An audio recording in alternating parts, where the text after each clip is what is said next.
She loses her memory and he basically kidnaps her and forces her to work for him as his quote-unquote wife until she pays off the debt. It's that classic 1980s criminal morality. Well, he kidnapped and enslaved her, but only until she paid off what he was owed. Felonious premises aside, the film is actually quite good at showing the importance of a complete family and the value of the various roles within that family. When Annie, Goldie Hawn, comes into his life, his house is a mess and his kids are out of control. Slowly but surely, she gains proficiency in keeping house, feeding the kids, and most importantly, calling out Dean when he's in the wrong.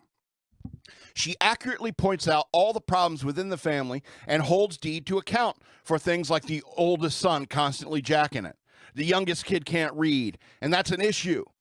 She falls perfectly into the role of a good, loving wife, which in turn made Dean a better person.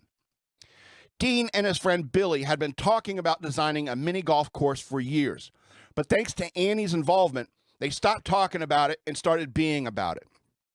And that's the ideal when it comes to relationships between men and women. We complement each other. We make each other better. We make each other more than the sum of our parts. Dean was a single dad in the beginning of this movie, and his house and family were in disarray. And Joanna didn't want children at the beginning of the movie.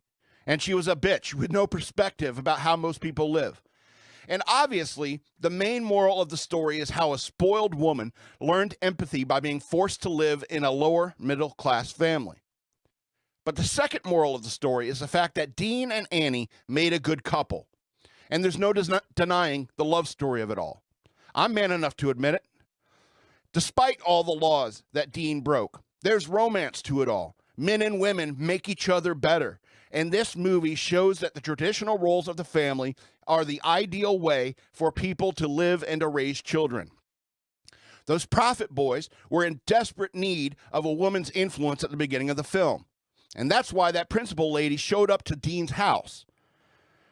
The cult classic felonious love story Overboard.